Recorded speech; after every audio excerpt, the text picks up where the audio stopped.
Hello పిల్లలు, good morning. Praise the Lord. బాగున్నారా? మీరందరూ చాలా బాగున్నారని నేను నమ్ముతున్నాను. మనం ఈ యొక్క బ్లెస్సెడ్ సండే స్కూల్ కార్యక్రమాన్ని ప్రారంభించుకుందాం. ప్రార్థించుకుందాం. పరిశుద్ధుడా, ప్రేమ స్వరూపి, నమ్మకమలిన మా యొక్క గొప్ప దేవా, మీకు వందనాలు నాయన. ఎస్సయ్య, మరి నాయన మమ్మల్ని ఇంతవరకు క్షేమంగా కాపాడిన దేవా, మీకు స్తోత్రములు. మీకే స్తుతులు స్తోత్రాలు చెల్లిస్తున్నాం నాయన. అయా, ఈ యొక్క కార్యక్రమాన్ని నాయన ఆది అంతమై ఉండి మీరే నడిపించండి, కృప చూపించండి. బిడ్డలతో మీరు మాట్లాడండి, మహిం పొందండి. అయా, ఏ బిడ్డకు ఏదైతే అవసరమై ఉన్నదో మీకు మాత్రమే తెలుసు నాయన. అయా ప్రభా, బిడ్డలతో మీరు మాట్లాడండి, కొత్త విషయాలను వారికి నేర్పించండి నాన్న. మీలో ఎదిగే కృపను వారికి దయచేయగలని అయా మమ్మల్ని అందరినీ ప్రభా జ్ఞాపకం చేసుకునండి. ముఖ్యంగా తండ్రి, ఈ యొక్క మరి నాయన పరిచర్యలో భాగంగా ఉన్నటువంటి ప్రభా, మరి నాయన మా యొక్క కుటుంబాన్ని ప్రభా, అదేవిధంగా ఈ యొక్క మరి నాయన కార్యక్రమాన్ని ప్రసారం చేస్తున్నటువంటి మరి గ్రీన్ మీడియాకు ప్రభా, మరి నాయన ప్రసాదన్న వారి యొక్క కుటుంబాన్ని జ్ఞాపకం చేసుకునండి. మీరే మహిం పొందండి. ప్రతి విషయంలోనూ తండ్రి మీరే మాకు తోడుగా ఉండి నడిపించగలని యేసయ్య పరిశుద్ధ నామంలో అడిగి పొంది ఉన్నాం తండ్రి. Amen. Praise the Lord. Hi friends, welcome to blessed Sunday school. అందరు బాగున్నారా? ఇప్పుడు మనం దేవుణ్ణి కొత్త సాంగ్స్తో స్తుతిద్దాం. హలో బ్రదర్, బుల్లెట్ ఎక్కుతావా? హలో సిస్టర్, బుల్లెట్ కార్ట్ ఎక్కుతావా? హలో బ్రదర్, బుల్లెట్ ఎక్కుతావా? హలో సిస్టర్, బుల్లెట్ కార్ట్ ఎక్కుతావా? రైమని సండే స్కూల్ కి వస్తావా? యేసయ్య మాటలు వింటావా? రైమని సండే స్కూల్ కి వస్తావా? యేసయ్య మాటలు వింటావా? హలో బ్రదర్, బుల్లెట్ ఎక్కుతావా? హలో సిస్టర్, బుల్లెట్ కార్ట్ ఎక్కుతావా? యేసయ్య నీ స్నేహం కోరుకున్నాడు, ఓర్వలేని సాతాను పారిపోయాడు. యేసయ్య నీ స్నేహం కోరుకున్నాడు, ఓర్వలేని సాతాను పారిపోయాడు. యేసయ్యే మన ధైర్యం, పరలోకం మన గమ్యం. యేసయ్యే మన ధైర్యం, పరలోకం మన గమ్యం. హలో బ్రదర్, బుల్లెట్ ఎక్కుతావా? హలో సిస్టర్, బుల్లెట్ కార్ట్ ఎక్కుతావా? మనమంతా యేసయ్య పిల్లలము, సంఘములో నాటబడిన మొక్కలము. మనమంతా యేసయ్య పిల్లలము, సంఘములో నాటబడిన మొక్కలము. పని చేద్దాం యుద్ధ వీరులుగా, ప్రకటిద్దాం యేసుని సాక్షులుగా. పని చేద్దాం యుద్ధ వీరులుగా, ప్రకటిద్దాం యేసుని సాక్షులుగా. హలో బ్రదర్, బుల్లెట్ ఎక్కుతావా? హలో సిస్టర్, బుల్లెట్ కార్ట్ ఎక్కుతావా? హలో బ్రదర్, బుల్లెట్ ఎక్కుతావా? హలో సిస్టర్, బుల్లెట్ కార్ట్ ఎక్కుతావా? రైమని సండే స్కూల్ కి వస్తావా? యేసయ్య మాటలు వింటావా? రైమని సండే స్కూల్ కి వస్తావా? యేసయ్య మాటలు వింటావా? హలో బ్రదర్, బుల్లెట్ ఎక్కుతావా? హలో సిస్టర్, బుల్లెట్ కార్ట్ ఎక్కుతావా?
పిల్లలు అందరూ టిఫిన్ తిన్నారా? అయితే జూమ్ యాప్ లో సండే స్కూల్ వస్తుంది. ఈరోజు సండే కదా, చూడండి. సరే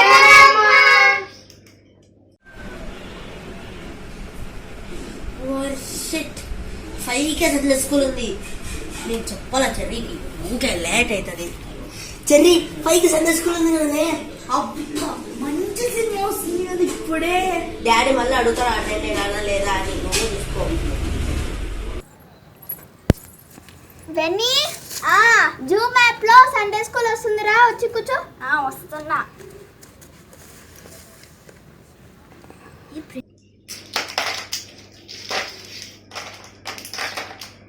అరే మీరు చూడండి రా, నాకు జ్వరం వచ్చింది కదా, నేను వెళ్ళి పడుకుంటాను. నువ్వు చూస్తున్నావా బ్లెస్సెడ్ సండే స్కూల్? ఇంట్రెస్ట్ లేదన్నా, జానికి ఇచ్చేద్దామా? బారకట్ ఆడదామా? ఆడదాం. తీసుకొద్దాం. మీరు కూడా ఆడుకుంటారా? నేను కార్టూన్ చూస్తా.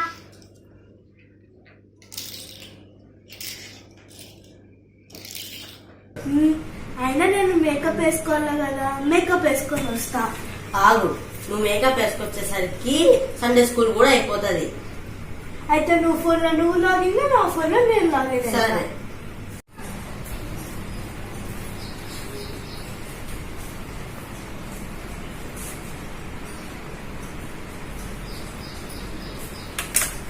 లోపల రాలేదు.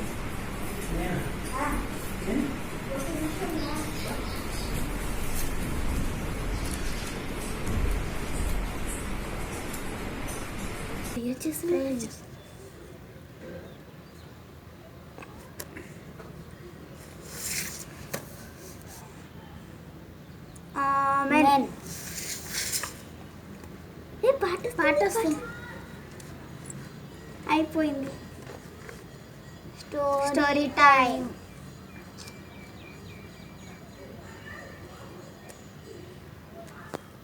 నాకు బోర్, నాకు ఆకలి వేస్తుంది. ఇది అయిపోయినాక తిన్నాంలే. ఎందుకు ఇచ్చిన నాకు?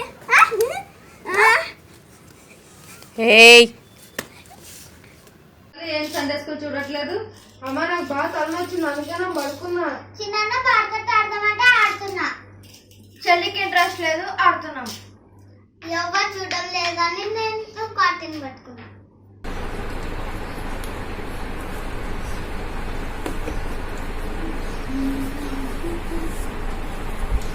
అబ్బా నేను రెడీ అయ్యేసరికి అయిపోతుందేమో. ఒక పని చేస్తా, లాగిన్ అయ్యి ఆడియో వీడియో మ్యూట్ చేసేస్తా. ఇంకా ఫోటో టైం కల్లా రెడీ అయి ఉంటా, సరిపోతుంది.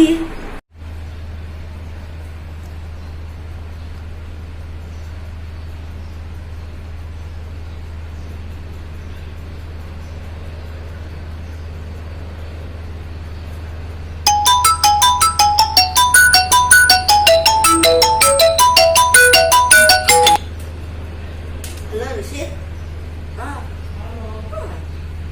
నిజమా?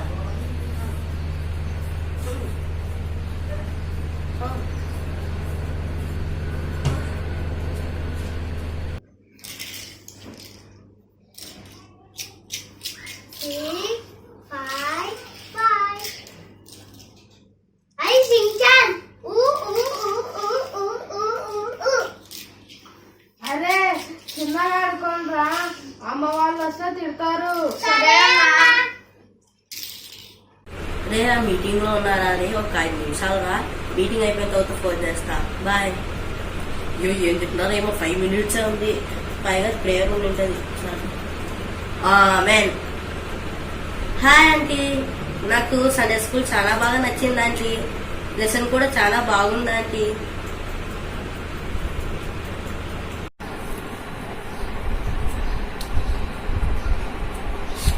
టైం అయిపోతుంది, నేను క్లాస్ ఎంతవరకు వచ్చిందో.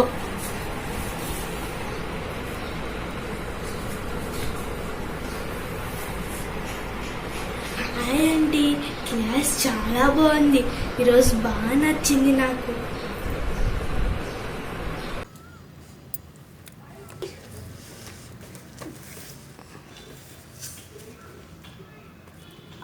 మెన్. మమ్మీ పిల్లలు జూమ్ యాప్లో ఇంతవరకు సండే స్కూల్ ప్రోగ్రామ్ని చూశారు కదా. ఒక్కొక్కరు ఒక్కొక్క విధంగా చూడకుండా తప్పించుకునే ప్రయత్నం చేశారు, ఎన్నో సాకులు చెప్పారు. మరి మోషే కూడా ఐగుప్తుకు వెళ్ళడానికి చాలా సాకులు చెప్పాడు. అయినప్పటికీ దేవాది దేవుడు అతన్ని ఐగుప్తుకు పంపించాడు. మిమ్మల్ని దేవుడు ఏ విధంగా వాడుకోవాలని ఆశ కలిగి ఉన్నాడో ఆయన ఖచ్చితంగా మిమ్మల్ని దేవుని పనిలో వాడుకుంటాడు. మరి మనం అవిధేయత చూపించకుండా దేవుని యొక్క పనిలో ముందుకెళ్ళాలని, మరి మోషే ఏ విధంగా నాయకుడిగా అనేకులను నడిపించాడో దేవాది దేవుడు మనకు నాయకుడిగా ఉండి మనల్ని నడిపిస్తూ ఉన్నాడు. అందుని బట్టి దేవునికి స్తోత్రములు.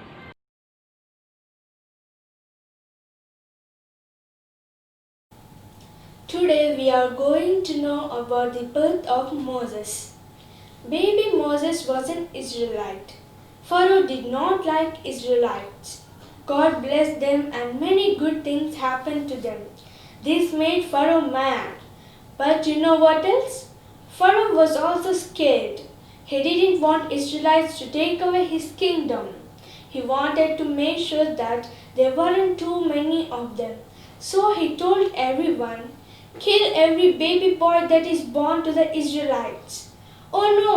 The Israelites were so afraid. One Israelite mother had a baby boy. She loved him so much. She named him Moses.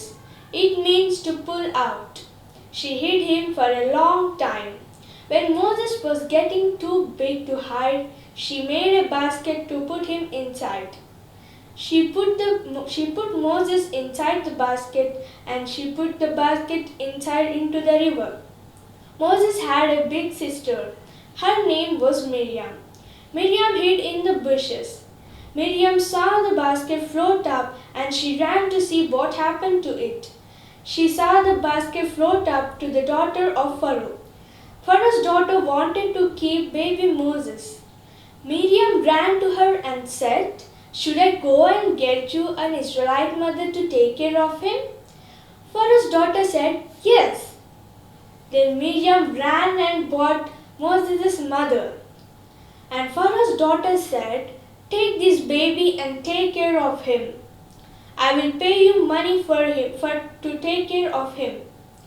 When he will get bigger, give to me. I will take him as my son." Moses' mother was so happy. She did not cry or anything. Baby Moses did not die. She was so happy. She got to take care of him. But she knew that when Moses was getting bigger, she had to return to the Pharaoh's daughter. But she trusted in God. So friends, we should also trust in God because He will take care of us in any situation. పిల్లలు, మరి మోషే యొక్క జననం గురించి మనం ఇంతవరకు తెలుసుకున్నాం. అయితే తను పెద్దవాడైనప్పుడు ఏ విధంగా ఉన్నాడు, దేవుని చేత తను ఏ విధంగా నడిపింపబడాడు అనేటువంటి విషయాన్ని మనము నేర్చుకుందాము. పిల్లలు, మరి మోషే అంటే నీటి నుండి తీయబడినటువంటి వాడు అని తెలుసుకున్నాం. అంత మాత్రమే కాకుండా మోషే పెద్దవాడై మరి ఫరో దగ్గరికి వెళ్ళడము జరిగింది. వారి యొక్క మరి తల్లి ఎంతగా పెంచిందో దేవుని గురించి చిన్నప్పటి నుండి కూడా మోషేకు బోధిస్తూ వచ్చింది. ఇజ్రాయేలీయుడైనటువంటి మోషే పెద్దవాడయ్యి ఐగుప్తు దేశములో మరి రాకుమార్తె దగ్గర రాకుమారుడుగా పెరుగుతూ ఉన్న సమయంలో అతనికి ఒక ఆలోచన అనేది ఉండింది. ఇజ్రాయేలీయులు నా ప్రజలు, హెబ్రీలు నా ప్రజలు అని వారిని ఎంతో ప్రేమగా దయగా వారిని చూస్తూ ఉన్నాడు. ఒకరోజు తను సాయంకాలము బయలుదేరి ఆ యొక్క రాజమార్గంలో వెళ్తూ ఉండగా మరి ఐగుప్తీయుడు ఇజ్రాయేలుని మీద పడి అతన్ని కొట్టడము చూశాడనమాట. అప్పుడు మోషేకు చాలా కోపం వచ్చేసింది. ఏంటి, నా యొక్క జనమైనటువంటి ఇజ్రాయేలుని ఈ యొక్క ఐగుప్తీయుడు కొట్టడమా అని ఏం చేశాడు అని అంటే ఎవ్వరూ చూడకుండా ఈ యొక్క ఐగుప్తుని మరి చంపివేసి ఇసుకలో పెట్టడము జరిగింది. అయితే మళ్ళీ నెక్స్ట్ డే ఏం జరిగింది అని అంటే అదే మార్గం గుండా వెళ్తూ ఉన్నాడు మోషే. వెళ్తూ ఉన్నప్పుడు ఈ యొక్క ఇజ్రాయేలీలు కొట్లాడుకుంటూ ఉన్నారు ఇద్దరు. అరే ఏంటి మీరు కొట్లాడుతున్నారు, మీరు సహోదరులు కదా, ఎందుకు కొట్లాడుతున్నారు అని మోషే వారిని అడగడం జరిగినప్పుడు వారిలో ఒకడు ఏమన్నాడంటే, నిన్న నీవు ఐగుప్తుని చంపినట్టు నన్ను కూడా చంపాలని చూస్తున్నావా అని అతనితోని అనడం జరిగిందనమాట, మోషేతోని. అప్పుడు మోషే చాలా బాధపడడమే కాదు కానీ అక్కడి నుండి అరే ఈ యొక్క వార్త మరి దేశమంతటా తెలిసిపోతుంది, రాజుకు కూడా తెలుస్తుంది, నేను ఐగుప్తుయునని ఇంతవరకు నమ్ముతున్నాడు, మరి ఇజ్రాయేలీయునంటే నన్నేం చేస్తాడో అని ఏం చేశాడంటే మోషే ఆ ప్రదేశము నుండి మిద్యానుకు పారిపోవడం జరుగుతుంది. మిద్యానుకు వెళ్ళిపోయిన తర్వాత అతను ఆ మిద్యానులో ఒక బావి దగ్గర కూర్చొని ఉన్నప్పుడు అక్కడ గొర్రెలకు నీళ్లు పోయడానికి, గొర్రెలకు నీళ్లు తాపించడానికి అనేసి చాలామంది వస్తూ ఉంటారనమాట. ఒక అతను ఉన్నాడు, అతని పేరు ఇత్రో. అతనికి 7 మంది కుమారులు. వాళ్ళు ఏం చేశారంటే వాళ్ళ గొర్రెలను అంతా తీసుకొని వచ్చారనమాట నీళ్లు తాపించడానికి అనేసి. అయితే ఈ మోషే వారిని చూసి నేను మీకు సహాయం చేస్తాను అని వారి యొక్క గొర్రెలన్నిటికీ కూడా నీళ్లు పోసాడనమాట. అవన్నీ నీళ్లు తాగడము మరి మంచిగా పచ్చిగా మేయడంతో త్వరగా వారు ఇంటికి చేరుకోవడం జరిగింది. త్వరగా ఇంటికి చేరుకోగానే వాళ్ళ నాన్న అడుగుతున్నాడు, ఏంటి ఈరోజు తొందరగా వచ్చేసారు మీరు అనేసి. అంటే నాన్న మాకు ఒక అతను హెల్ప్ చేశాడు, వాటన్నిటికీ కూడా నీళ్లు పోసాడు, బావిలో నుండి నీళ్లు తోడి మా యొక్క పశువులకు త్వరగా పోసాడు, అందుకే మేము మా యొక్క పని త్వరగా ముగించుకొని మేము వచ్చేయడం జరిగింది అని మోషేను గురించి మరి ఇత్రోకు చెప్పడము జరిగిందనమాట. అంత మాత్రమే కాకుండా అప్పుడు మరి వాళ్ళ నాన్న ఏమన్నాడంటే, అరే అట్లా హెల్ప్ చేసిన అతన్ని మీరు ఆ విధంగా వదిలిపెట్టి రావచ్చా, అతన్ని మీరు పిలుచుకొని రావాల్సింది అన్నప్పుడు వారు పోయి అతన్ని తీసుకొని వచ్చారనమాట. ఆ విధంగా మరి మోషే వీరితో పాటు కలిసి ఉన్నాడు. కలవడమే మాత్రమే కాకుండా వారి యొక్క కుమార్తె అయిన సిప్పోరాను వివాహం చేసుకోవడము జరిగింది. సిప్పోరాను వివాహం చేసుకున్న తర్వాత మోషేకు సిప్పోరాకు దేవుడు ఒక కుమారుణ్ణి ఇచ్చాడనమాట. అతని పేరు గెర్షోము. అయితే గెర్షోము అంటే పరదేశు అని అర్థము అనమాట. మరి మోషే ఆ పేరు ఎందుకు పెట్టాడు అని అంటే, అతను ఐగుప్తు నుండి ఈ యొక్క మిద్యాను దేశానికి వచ్చినందుకు మరి నేను ఇక్కడ వేరే దేశం అతన్ని కదా అని ఆ యొక్క పేరు వాళ్ళ కుమారుడికి పెట్టడము జరిగింది. సరే, అయితే కొన్ని రోజులు గడిచిపోయినాయి, కొన్ని సంవత్సరాలు గడిచిపోయినాయి. తర్వాత ఏమైంది అని అంటే, మోషే ఆ యొక్క గొర్రెలను మందను మేపుతూ మరి చాలా అరణ్యం గుండా వెళ్ళేవాడు అనమాట. ఆ విధంగా వెళ్తూ ఉన్నప్పుడు దేవుని పర్వతము అయినటువంటి హోరేబు పర్వతము దగ్గర ఆ యొక్క అరణ్య మార్గములో పశువులను మేపుతూ అతను కూర్చొని ఉన్నాడు. అప్పుడు అక్కడ ఒక పొద కనిపించింది. అది ఏంటి అని అంటే మండుతూ ఉంది, కానీ అక్కడ ఏమీ కాలటము లేదు. అయితే చాలా ఆశ్చర్యం వేసిందనమాట మోషేకు. అరే ఇది ఏంటో పోయి చూద్దామా అని మోషే త్వరగా అక్కడికి వెళ్ళాలి అని ప్రయత్నము చేశాడు. వెళ్ళి అక్కడ చూస్తూ ఉన్నప్పుడు ఆ యొక్క పొద నుండి దేవుని యొక్క స్వరము మోషేతో మాట్లాడుతుంది. మోషే నువ్వు దగ్గరికి రావద్దు, నీ పాదరక్షలను దూరంగా ఉంచు, నువ్వు అక్కడే నిలబడు అని దేవుని యొక్క స్వరము మోషేతో మాట్లాడడము జరిగింది.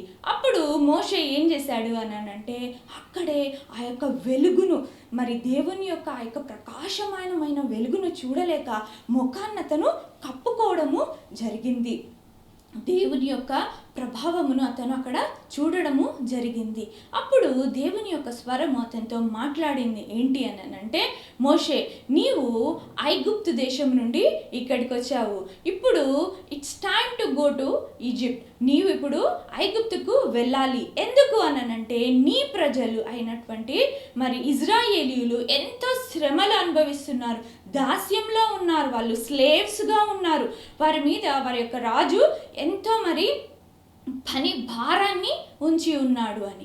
అయితే మోషేను మరి ఏంటి అని అంటే ఏ యొక్క రాజు అయితే చంపుతాడు అని భయపడ్డాడో ఆ యొక్క రాజు చనిపోవడము జరిగిందనమాట. సో ఇక్కడ మళ్ళీ మోషే అక్కడికి పోవాలి అని అంటే చాలా సాకులు చెప్తున్నాడు, భయపడుతున్నాడు అనమాట. నేను నత్తివాడను, నాకు నోటి మాంద్యం ఉంది, నేను మాట్లాడలేను, నాకు భయం వేస్తుంది అని చాలా సాకులు చెప్పడము స్టార్ట్ చేశాడనమాట దేవుని సన్నిధిలో. కానీ దేవునికి అసాధ్యమైంది ఏదన్నా ఉందా? మన నోటిని కలిగ చేసిన వాడు ఆయనే కదా. అప్పుడు దేవుడు అంటున్నాడు, నీకు చెవులు ఇచ్చిన వారెవరు, నీకు కండ్లు ఇచ్చిన వారెవరు, నీకు నోరు కలిగ చేసిన వాడను నేనే కదా అని దేవాది దేవుడు మాట్లాడుతూ ఉన్నాడు. అయితే పిల్లలు చూడండి, మోషే ఎన్ని సాకులు చెప్పినప్పటికీ కూడా దేవుని యొక్క పని నుండి అతను తప్పించుకోలేకపోయాడు. ఆ విధంగా తప్పించుకోకూడదు కూడా. అయితే దేవుడు ఏం చేశాడు అని అంటే అహరోను అని మరి మోషే యొక్క అన్నకు మరి నువ్వు వెళ్ళి మోషేను తీసుకొని ఈ యొక్క ఐగుప్తు దేశానికి రా అని చెప్పాడనమాట. సరే అని ఈ యొక్క అరణ్యం గుండా అహరోను కూడా బయలుదేరడం జరిగింది.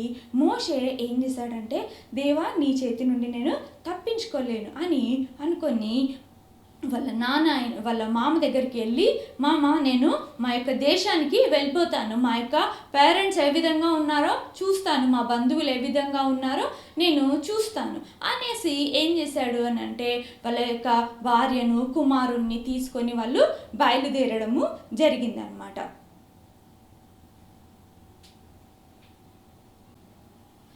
మోషే మరి వారి యొక్క సతీమణి సిప్పోరా మరి వారి యొక్క కుమారుడు ఐగుప్తుకు బయలుదేరడము జరిగిందనమాట. వారిలో మరి అహరోను కూడా కలిశారు. అయితే వారు రాజసముఖంకు పోయి ఏమని చెప్పాలని దేవుడు చెప్పాడు అని అంటే, మేము 3 దినములు మా యొక్క దేవుడైన యెహోవాకు మేము ప్రార్థన చేస్తాము, బలి ఇచ్చి మా యొక్క దేవునికి మేము ప్రార్థన చేసి తిరిగి వస్తాము అని మీరు మరి ఇజ్రాయేలీలందరినీ కూడా సమకూర్చి మీరు నేను మీకు వాగ్దానం చేసిన కానాను అనేటువంటి దేశానికి మీరు ప్రయాణమై వెళ్ళాలి అని మరి దేవాది దేవుడు వారితో చెప్పాడనమాట. అయితే వీరు రాజు దగ్గరికి వెళ్ళి ఎవరెవరు? మోషే, అహరోనులు రాజు సముఖానికి పోయి, అయ్యా మరి మా యొక్క దేవునికి మేము ప్రార్థన చేయడానికి 3 దినములు మా యొక్క జనులందరితో మేము ప్రయాణమయ్యి వెళ్తాము అని వారు చెప్పడం జరిగింది. అయితే రాజు యొక్క హృదయము చాలా కఠినమైపోయింది. ఈ పని అంతా ఎవరు చేయాలి? ఇజ్రాయేలీలు చేసే పని అంతా ఎవరు చేయాలి అని చాలా కోపంతో నేను అనుమతించను అని మరి రాజు చాలా హృదయాన్ని కఠినం చేసుకుంటాడు. అయితే మోషే అహరోన్లతో దేవుడు వాగ్దానము చేసి ఉన్నాడనమాట. ఏంటి అనంటే, ఏ విధంగానైనా నేను మిమ్మల్ని ఆ యొక్క ప్రదేశము నుండి బయటికి తీసుకొని వస్తాను అని. అయితే రాజు యొక్క హృదయము కఠినమైంది.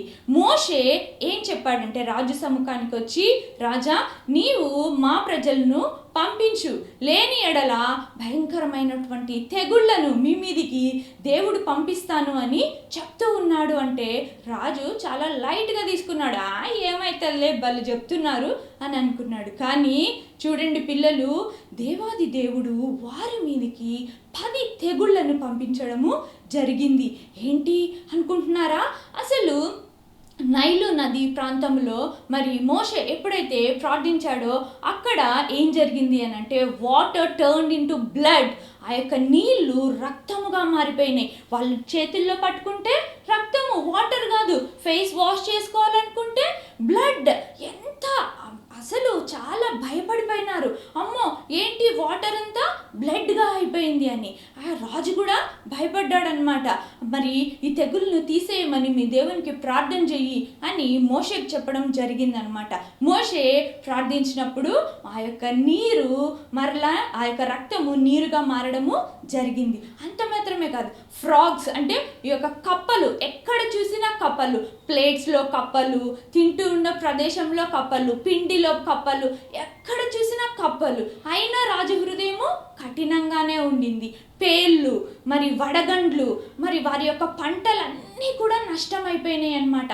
ఎంత వండర్ అంటే, ఒక సైడ్ ఇజ్రాయేలీల యొక్క పొలము, ఇంకొక వైపు ఐగుప్తీయుల యొక్క పొలం ఉంటే, ఇక్కడ చూస్తే వారికి ఎటువంటి తెగులు లేదు, వారి యొక్క గృహాలలో లేదు, వారి యొక్క తలల్లో లేదు, వారి యొక్క పొలాల్లో లేదు. పక్కనే ఉన్న ఐగుప్తీయులలో మాత్రము భయంకరమైన తెగుళ్లను దేవుడు అనుమతించినాడు. తర్వాత వడగండ్లు, వారి యొక్క పశువులు చనిపోవడము, వారి యొక్క శరీరాల మీదకి దద్దులు రావడము, మరి 3 days కూడా నైట్గా ఉండిపోతుంది అనమాట. డే అంటే మనకు లైట్ ఉంటుంది కదా, కానీ వారికి మాత్రము కంప్లీట్గా 3 days మరి చీకటిగా ఉండింది. అయినా రాజు హృదయం కఠినమైంది. మళ్ళీ 4 సార్లు అతను నేను మిమ్మల్ని పంపిస్తానులే అని చెప్తాడు, కానీ మళ్ళీ హృదయాన్ని కఠినం చేసుకుంటాడు. అయితే ఈసారి దేవాది దేవుడు ఏమంటాడు అని అంటే, మరి ఇజ్రాయేలీయుల యొక్క ప్రథమ సంతానాన్ని నేను కాపాడుతాను, అదేవిధంగా ఐగుప్తీయుల యొక్క ప్రథమ సంతానాన్ని నేను హతం చేస్తాను, మరణదూత ఆ యొక్క రాత్రి పోతుంది, ప్రవేశిస్తుంది మీ యొక్క వీధుల్లో అని చెప్పడం జరిగింది. అయితే ఫరో యొక్క ప్రథమ కుమారుడు ఆ యొక్క రాజ్యంలో ఉన్నటువంటి పిల్లల యొక్క ఐగుప్తీయుల యొక్క ప్రథమ సంతానము చనిపోవడము జరుగుతుంది. మరి ఇజ్రాయేలీయుల యొక్క పిల్లలు చనిపోకుండా దేవాది దేవుడు వారికి ఒక వాగ్దానం చేశాడు. ఏంటి అంటే, ఆ యొక్క మరణదూత మీ యొక్క గృహాలను తాకకుండా మీరు మరి యొక్క పశువును, పొట్టేలును బలిగా ఇచ్చి, ల్యాంబ్ను బలిగా ఇచ్చి, ఆ యొక్క రక్తాన్ని మీ యొక్క ద్వారాలకు మీరు పూయాలి. వాటిని పూసి మీరు ఇంట్లోనే ఉండాలి, బయటికి రాకూడదు అని చెప్పినప్పుడు ఆ యొక్క మరణదూత ఏ గృహానికైతే ఆ యొక్క రక్తంతో కవర్ అయ్యిందో వాటిని తాకలేదు. చూడండి, నీవు నేను కూడా ఎప్పుడైతే యేసయ్య రక్తంతో మనము కవర్ చేయబడి ఉంటామో అప్పుడు ఏది కూడా మనకు దగ్గరికి రాదు, ఏ అపాయము నీ గుడారమును సమీపించదు. దేవుని యొక్క వాగ్దానమై ఉన్నది. పిల్లలు జాగ్రత్త, మనము దేవుని యొక్క రక్తంలో కడగబడి ఉండాలి. అంత మాత్రమే కాకుండా ఈ యొక్క ఐగుప్తీయులకు మరి అనేక శ్రమలు వచ్చాయన్నమాట. మరి ఇజ్రాయేలీయులు మరి ఈ యొక్క తెగుళ్ళన్నిటి నుండి తప్పింపబడ్డారు. దేవుని యొక్క శక్తి ఎంత గొప్పది కదా. అయితే మరి వాళ్ళు ఏం చేశారు, రాజు ఏం చేశాడంటే, అబ్బా విసిగెత్తి ఇక వీరిని పంపిద్దాము అని చెప్పాడు. అయితే దేవుడు ఇంకొకటి చెప్పాడు. ఏంటి అనంటే, ఇజ్రాయేలీయులారా, మీ యొక్క ఇరుగు పొరుగునున్నటువంటి ఐగుప్తీయుల యొక్క నగలను, బంగారాన్ని, వస్తువులను అన్నిటిని మీరు తీసుకోనండి, వాటిని మేము మరి మా దేవునికి ప్రార్థన చేసి వచ్చి రిటర్న్ మేము ఇస్తాము అని చెప్పండి అని వారి యొక్క మరి విలువైన వస్తువులన్నిటిని కూడా వీరు దోచుకోవడం జరిగింది. సరే అని జనం అంటే 1000 లక్షల మంది బయలుదేరారనమాట. వారి యొక్క ఒంటెళ్ళు, గుర్రములు, మరి గాడిదలు వీటన్నిటి మీద బయలుదేరారు. వారికి ఎదురుగా ఏముంది అని అంటే ఎర్ర సముద్రము ఉందన్నమాట, రెడ్ సీ. అసలు చాలా పెద్దది కదా, సీ అంటేనే ఎంతో పెద్ద రివర్ అటువంటిది మరి ఏమని ఉంది అని అంటే, ఆ యొక్క ఫుల్ ఆఫ్ వాటర్ కదా. అసలు మనము ఒక మనము సముద్రాన్ని చూస్తే ఎంత పెద్దగా ఉంటుంది కదా. అయితే వీళ్ళు ఎప్పుడైతే ఆ యొక్క ఎర్ర సముద్రం దగ్గరికి వెళ్ళారో మరి వారి జనం అంతా కూడా ఉన్నారు. వెనక చూస్తే ఏంటి అని అంటే ఫరో సైన్యము. ఆ యొక్క రాజుకి ఇష్టం లేదు కదా వాళ్ళని పంపించడము. వెనక గుర్రములు, రథములతోని టాక్ టాక్ టాక్ టాక్ అనుకుంటా వస్తూ ఉన్నారు. ఇప్పుడు మోషే ఏం చేయాలి అని దేవునికి ప్రార్థన చేశాడనమాట. ప్రభువా, మరి నేను ఏం చేయాలి అన్నప్పుడు, నీ యొక్క కర్రను ఆ యొక్క నీటి మీద చాపు అన్నాడు. వెంటనే ఆ యొక్క సముద్రము 2 పాయలుగా చీలిపోయి గోడ వలె నిలిచిపోయింది. ఈ యొక్క ఇజ్రాయేలీయులందరూ కూడా ఆ ఆరిన నేల మీద వారు ఆ యొక్క సముద్రాన్ని దాటడం జరిగింది. అయితే వెనక వస్తున్న ఫరో సైన్యము ఏం చేశారు అంటే, గబగబా వీళ్ళని రీచ్ కావాలి అని వస్తూ ఉన్నప్పుడు ఏమైంది అని అంటే, ఆ సముద్రము వారి మీదికి పొంగింది. వారందరూ కూడా మరి ఐగుప్తీయులు మరి చనిపోవడం జరిగింది. ఇజ్రాయేలీయులు ఆ యొక్క ఎర్ర సముద్రమును దాటి ముందుకు వెళ్ళడము జరిగింది. వారికి దేవుడు ఏమని మరి ప్రమాణం చేశాడు, ఐగుప్తును విడిచేసేయాలి అని. అయితే ఐగుప్తు నుండి వారిని బయటికి తీసుకొచ్చాడు, ఆ యొక్క దాసత్వం నుండి తీసుకొని వచ్చాడు. అంత మాత్రమే కాకుండా కానానుకు వారిని నడిపిస్తాను అని వాగ్దానం చేశాడు. అయితే ఆ మధ్య టైంలో వారు అరణ్యంలో ఉండాల్సి వచ్చింది.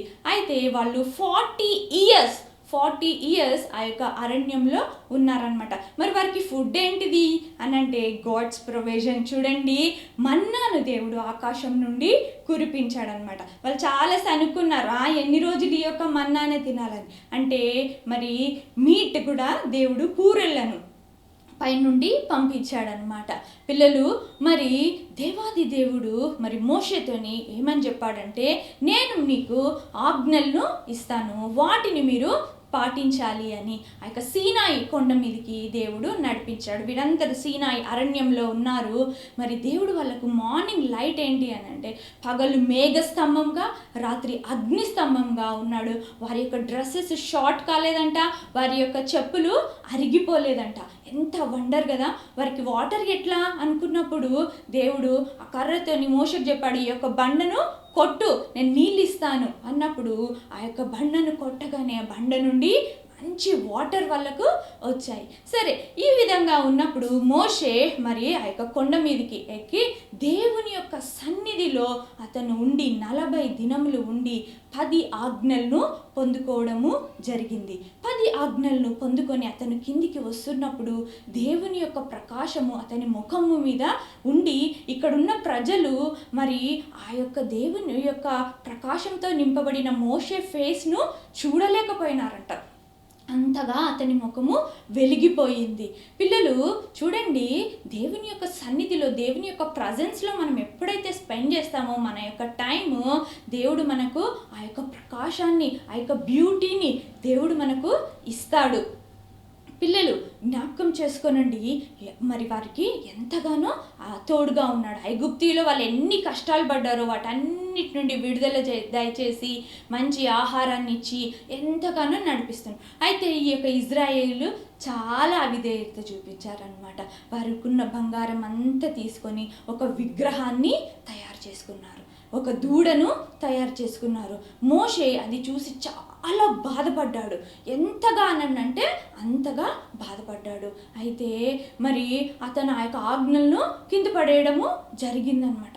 అప్పుడు దేవుడు ఏమని చెప్పాడంటే, నువ్వు ఎందుకట్లా పడేసావు, నేను నీకు వాగ్దానం చేస్తాను కానాను పోవాలి అని, కానీ నువ్వు దూరం నుండే దాన్ని చూస్తావు అని మోషేకు దేవుడు మాట్లాడడం జరిగింది.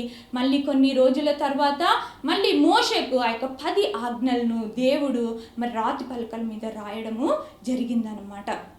ఇజ్రాయేలీయులు మరి అనేక మార్లు అవిధేయత చూపించినారు, డిజోబీడియంట్ చూపించినారు.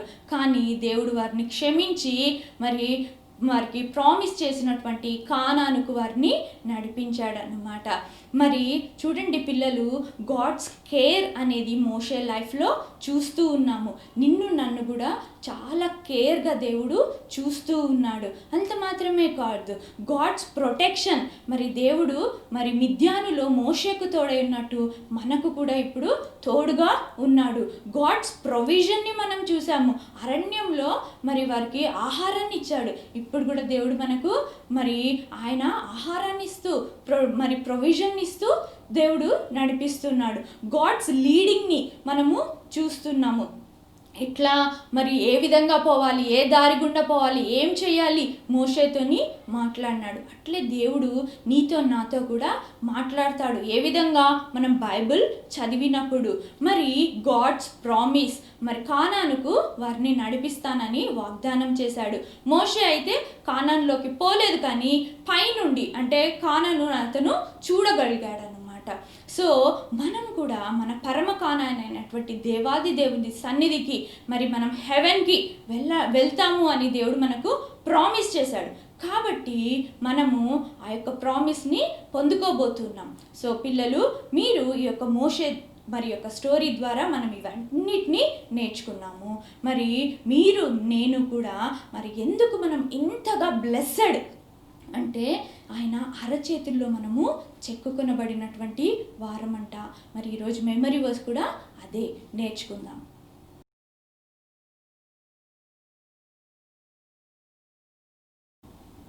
ఈ వారము దేవుడు మనకిచ్చినటువంటి కంఠిత వాక్యము యెషయా గ్రంథము 49వ అధ్యాయము 16వ వచనము. యెషయా గ్రంథము 49వ అధ్యాయము 16వ వచనము. చూడుము నా అరచేతుల మీదనే నిన్ను చెక్కియున్నాను. చూడుము నా అరచేతుల మీదనే నిన్ను చెక్కియున్నాను. దేవుడి పరిశుద్ధ వాక్యమును దీవించునుగాక. పిల్లలు, మరి మన యొక్క బ్లెస్సెడ్ సండే స్కూల్ను అనేకులు చూస్తూ ఉన్నారు. వారు వారి ఇళ్లలో చక్కగా మరి మన బ్లెస్సెడ్ సండే స్కూల్లో ప్రసారం చేసినటువంటి వాక్యాలను, పాటలను పాడుతూ మరి వాటిని వీడియోస్ను మనకు పంపించారు. వాటిని ఇప్పుడు మనము చూద్దాం. అంత మాత్రమే కాదు, వాటితో పాటు గత వారము గెలుచుకున్నటువంటి బహుమతుల్ని మనము ప్రదర్శిస్తాం. Praise the Lord. Today's memory verses Psalms 133 verse 1. How good and pleasant it is when brothers live together. Thank you. Praise the Lord. Today's memory verse Psalms 133 verse 1. How good and pleasant it is when brothers live together. Thank you. ఆదియందు దేవుడు భూమి ఆకాశములను సృజించెను. ఆదికాండము 1:1. దుఃఖపడు వారు ధన్యులు, వారు ఓదార్చినపడుదురు. మత్తయి 5:4. దుఃఖపడే వారు ధన్యులు, వారు ఓదార్చబడుదురు. మత్తయి 5:4. ఆదియందు దేవుడు భూమి ఆకాశములను సృజించెను. ఆదికాండము 1:1. ఆపత్కాలమందు యెహోవా నీకు ఉత్తరమిచ్చునుగాక. కీర్తనలు 21.